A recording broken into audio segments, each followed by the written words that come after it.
Super Supportive by Sleyca. Chapter 229. Here to There, Part 9. The teleportation point shared by the residents of this neighborhood was an oval room about the size of a two-car garage, waiting for anyone who wanted to use it as long as they had some portion of system capacity allotted to them. Nobody else was around when Alden arrived. He exited onto a square filled with flowering trees, wondered if he was the most foreign thing to ever pass through this point. Maybe just the most foreign thing this week, he decided. The artificial lighting that had been helpful on his way here had been turned off while he was on Earth. Every lamp was dark, and every window that looked down on the square was shaded. He waited for his eyes to adjust to moon and stars. Once they had, it was still strange to walk down such a quiet, dark streets. Even though the city looked so very Artonan, the experience reminded him too much of trying to make his way through Apex with the power out. His Aureid snugged itself tighter around his ankle, as if to tell him this would be a great time to practice his light spell. He ignored the urge and walked quickly out of the square, leaving behind a thick, sweet scent of trees to head toward the park where the party was being held. Halfway there, a text arrived. It was from one of the only people whose messages came through even when he wasn't on Earth. Want to see number 2? What? Alden stopped between the front door of a house and doing the oblong boulders that were frequent sights around the city. He wasn't certain if they were primarily for use as benches, but earlier he had seen some of them being enjoyed that way. He tilted his head, trying to figure out what Bo meant. I'm going to assume you want to see number 2. Calling you now. He accepted the video call and Bo Lupescu appeared. He was in a black coat and a knitted hat that matched the dingy scarf wrapped around his neck. It was night in Chicago, too, though a much earlier one than this. Bo was walking down a well-lit street, wearing his old glasses instead of the new ones Alden had bought him through Dragon Rabbit. What was the first thing that came to mind when you read that? Bo asked. A phone was pressed to his ear to keep people from thinking he was talking to himself, or worse, guessing the truth. Be honest. I think that you've come up with funnier jokes in the past, said Alden. Forcing innocents to carry you around for months at a time has made you lazy. Bo's smile peeked out from behind the scarf and then disappeared as he adjusted the garment and tucked his chin. I'm currently following the drunkest person I've ever seen who's still capable of walking for blocks. Not that he's doing it well. The view switched from Bo's face to what he was seeing in front of him. With impressive smoothness, Alden wondered if Bo might have truly perfect control over the system's call camera without having been helped along. But before he could guess at how much practice that must have required, he was taking in the sight of a blond man in an untucked polo shirt who was weaving down the sidewalk. One side of the shirt was soaked, so he must have fallen into the slush, or been splashed with something. He had to be cold wearing short, wet sleeves on a December night. Alden was going to comment on how close behind the man Bo seemed to be for someone who was talking about him out loud, but then the guy took a wide step sideways with one foot instead of forward. He crossed his own legs in a way that just didn't make sense for a walking person and stumbled. As he tried to recover, he only made it worse, and he landed against a chain-link fence that separated the sidewalk from a tennis court. He pushed himself off the fence too hard, and Alden's view changed again while Bo, still gripping the phone, intercepted the man with an outstretched arm before he could eat pavement. Watch where you're going, the guy bellowed, as if Bo had knocked into him. I'm sorry, Bo said in a barely apologetic tone. Excuse me. The drunk man grunted and fumbled his way forward, trailing a hand along the fence briefly, then weaving toward a small leafless tree. If I tell him it's his own fault, our little interactions take longer, Bo added via text. Poor guy lost his car key, because I pickpocketed it, so he's chosen to walk home. I hope he's right about where he's going. I've saved him from operating a motor vehicle and several falls that could have resulted in injury. Once I see him enter a house that looks like it belongs to him, I'll consider him rescued. This is number 2, he added aloud, holding up 2 fingers. Alden was glad Bo had called him for this, and not just because it gave him company. But he didn't want to freak any Artonans out by being a stranger speaking in an alien tongue while he loitered outside their door in the middle of the night, so he started walking again.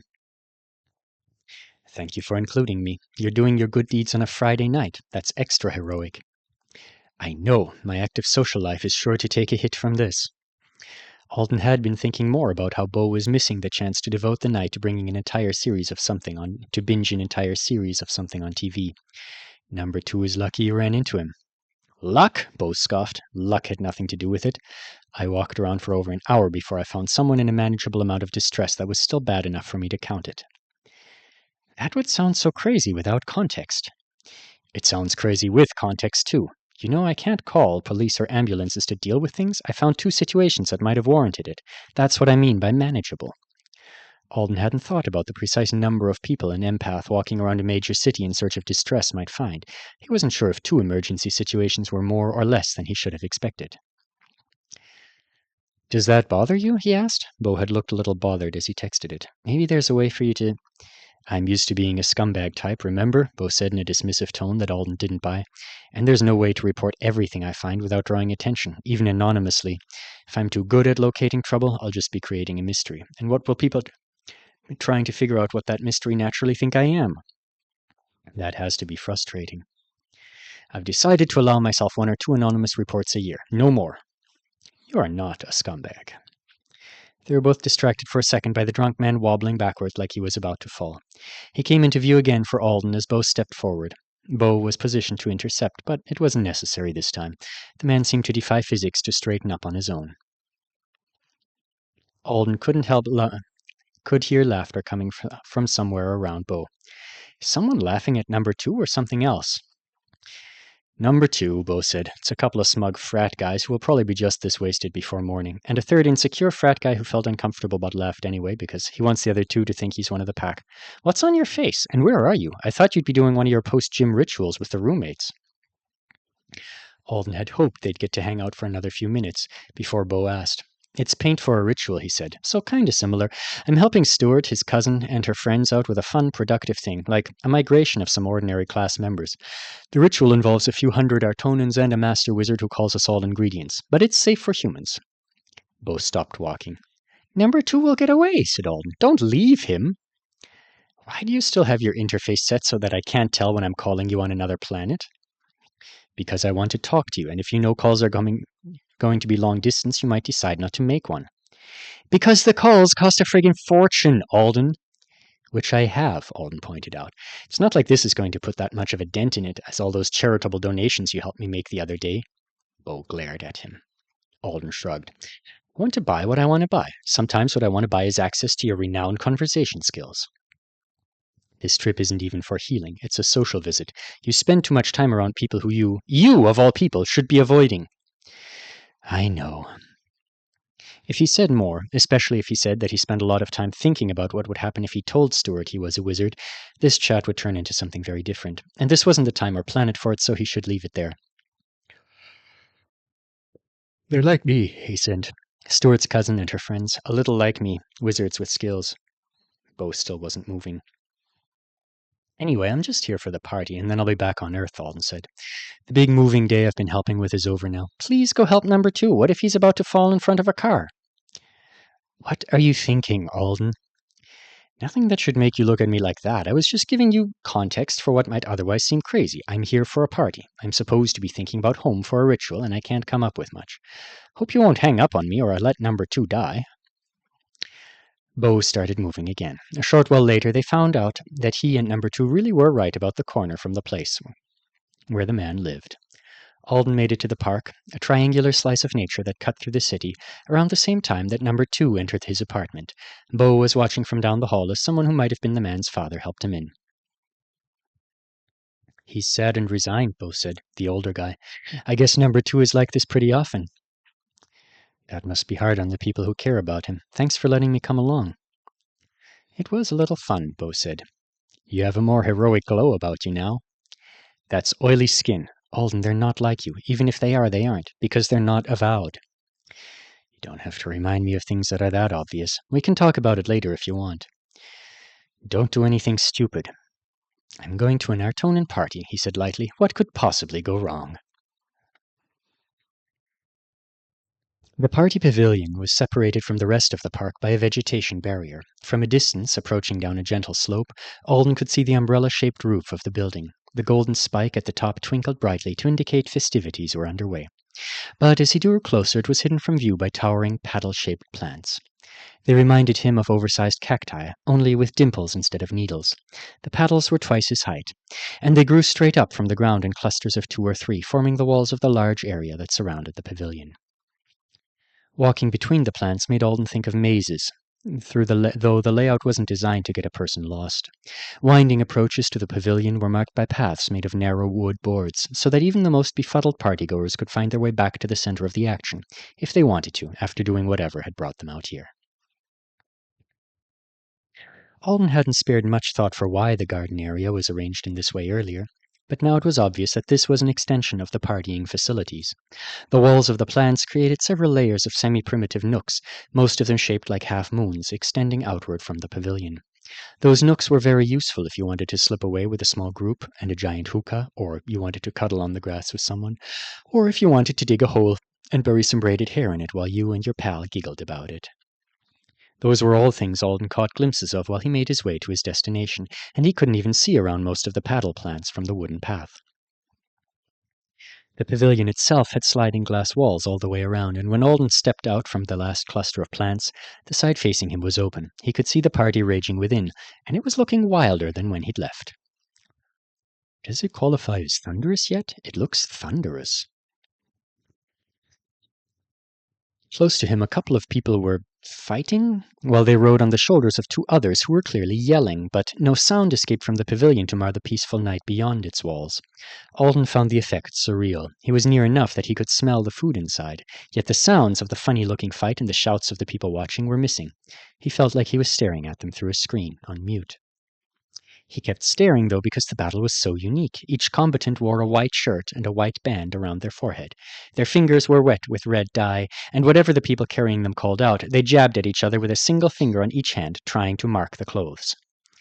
The crowd around them was even rowdier than the actual fight. Liter Zis was front and center, drumming two sticks on the floor and ignoring a woman who sat beside him, smearing dye on his white pants with one hand. Maybe she's supposed to be doing that? She leaned toward another person and rubbed dye on their bare foot. They jumped away from her. Or not. Alden walked around the building once, considering what he could see of the party from out here and trying to determine if it looked safe. Or safe enough. He decided after the circuit he hadn't spotted Stuart or anyone else he knew well enough to hide behind, but things didn't look too ridiculous from out here. If Rodin showed up with a politician's spouse, he'd beat a retreat, but right now the food was motivating enough to be brave. The smell was mouth-watering. He'd missed meals over the past day, though he couldn't say which ones, since he wasn't sure if it was more on an Isidoran time or local time at this point, and on top of that he'd been inhaling recovery potion, which always made him ravenous. He would dive into the pavilion, grab something the gremlin approved of, and say hello to Liter Zis so the master wizard would know he was here for whatever the spellcasting needed to happen. If Stuart was inside, Alden would glom onto him, and if he wasn't, he'd text him. Plan of action in place, he stepped through the open wall. Immediately, a fistful of something that looked and felt like cornflakes rained down on him from high above. I know I came here for food, but this isn't what I envisioned. He brushed flakes from his hair and shook out the one that had fallen down in front of his shirt while he looked up to find the culprit. The pavilion had carved branches, netting, and platforms overhead that formed a second floor of sorts. It was patchily lit, so Alden had to scan the branches above him more than once before he realized Mban and Riada were waving down at him. Riada was waving, at least. Mban was taking the cup that must have held the cornflakes from her. Alden was almost surprised to see them here. He'd expected to find strangers doing that Artonan party thing where they slopped food all over the place to indicate that times were good. Once he was sure Stuart wasn't with him, he carried on, aiming for the food table. The sounds around him were astonishing in volume and variety. The young kids had all been tucked away somewhere, but the teenagers who'd sneaked up to sit on a balcony with Alden earlier that morning were still around. One of them came scampering out of a pile of people engaged in a group dance to announce that he'd like to be thrown up onto the ceiling nets by the mighty Avowed. What? Asked Alden. Anyone you choose will be fine, the boy said, waving his arms over his head excitedly. He had dark skin and hair that was damp and reddish. Alden remembered it being a different color this morning. And then you might throw Doi and Azku up and come with us, and we'll help you with your back. Alden was trying to follow. Because my back will hurt after I throw 3 people at the ceiling? The boy laughed and laughed. He laughed so much that he sat down for a second, like the energy required for his mirth might come straight from his legs before he climbed upright again. Don't worry, he said. My hands are very strong. I won't let go of the net and fall. I'm sure you're strong, but I'm going to repair machinery like my parents. Grip like a pekahop. But I'm not strong enough to throw you up to the... Don't worry! Weigh less than the table you moved for the boars. He was laughing some more with his arms wobbling around. It reminded Alden of Jupiter dancing with the snake plant during Cone's party, but in this case, he was pretty sure what the wavy arms meant. Pick me up and throw me, human! I will tell everyone at my new school and avowed through me, and they will think that is a very awesome thing about me, because of course it is. Alden suspected this would seem less cool when the boy wasn't in a here-to-there party haze, but what if this really was a once-in-a-lifetime opportunity that would grant him fame among the local ordinary class people? Who was Alden to deprive him of that chance? He targeted the boy. I'll throw you, but I'll do it in my own... Yes! He grabbed Alden's shoulders and squeezed them. Hard. And then the others! They were too shy to ask. So Alden contributed to the party by throwing 3 people at a net. He preserved their clothes, jumped up with them, and tossed them, only a short distance. He didn't think it was that impressive, since the net he'd aimed for was pretty low, but everyone here was in the mood to feel impressed regardless, so his passengers weren't disappointed. At least not until they refused to let them fix his back by painting stripes on him with the same red dye they'd used on their own hair. But we want you to match everyone else, for the party! I'm hungry, he called up. Maybe later. He left them pouting there in the net and grabbed some food, piling random vegetables and grains into a bun for portability, while he tried to step on a minimal amount of spillage and keep an eye out for Stuart. Oh no, he's still misting houses, isn't he? He's never going to finish. He's going to force himself until he completely exhausts his authority. Alden took a couple of gummy purple blob things and wrapped them in a napkin. They seemed like they might be a different flavor from one of the side dishes Stuart had enjoyed when they were eating meat petal together.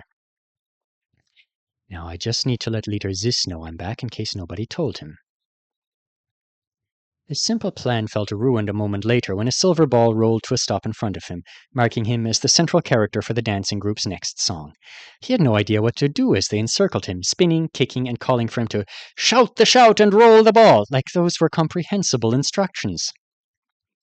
A woman took pity on him before he could make a total fool of himself and jumped in to teach him to shout the shout, which assured he would have loved to hear him attempt since it was supposed to be this twittery yodel in time to the music being played by volunteers up on one of the platforms. The best Alden could do was a loud gargle of a noise which kicked the ball around to different dancers, trying to figure out how to earn freedom from this terrifying experience. He was finally let go when one of the dancers missed the return kick and the ball rolled off toward another victim. If he'd known that was how it worked, he wouldn't have tried so hard to make gentle passes that even the clumsiest, most party-afflicted dancers could aim for. Hurrying away from the dance as fast as he could, lest it come for him again, he felt something he hoped was fruit splatter against his forehead, inhaled a tendril of smoke that was drifting through the room all by itself like it had a mind of its own, and then sneezed. A flower. What the heck? He whispered, staring at the blossom of smoke in front of his face. It waved 5 petals and a curling vine before it drifted away. Nose burning and itching like crazy, Veggie Bun still held in one hand, he found Leader Zis, only to be welcomed way too warmly by the people watching the fights. Poor Magoob Ith was a really tall woman, and the fights weren't fair if the heights didn't match up. If Alden Riebit would just hold still and let someone clamber up onto his shoulders so that he could be Magoob's opponent, the way of the night would be much closer to perfection. Wait, I'm in a vow, so doesn't that make it more unfair than height? It doesn't matter, my leaf-eyed ingredient. You already have your partner. Indeed, there was a person in white sitting on Alden. Not a person he knew, but a really tall Artonan woman and her own rider were coming at them, and people were screaming that they'd bet on the human, and when the party finally spat him out the same way he'd entered through, he was victorious and confused. He rushed for the safety of the paddle plants before anyone could call him back, and he caught his breath in one of the half-moon nooks, taking stock of himself. His forehead had fruit juice on it. He hoped Tuck and Yinuo could save his pants from the dye, if the washers at the dorm wouldn't do it, and his dinner... Where's my veggie bun?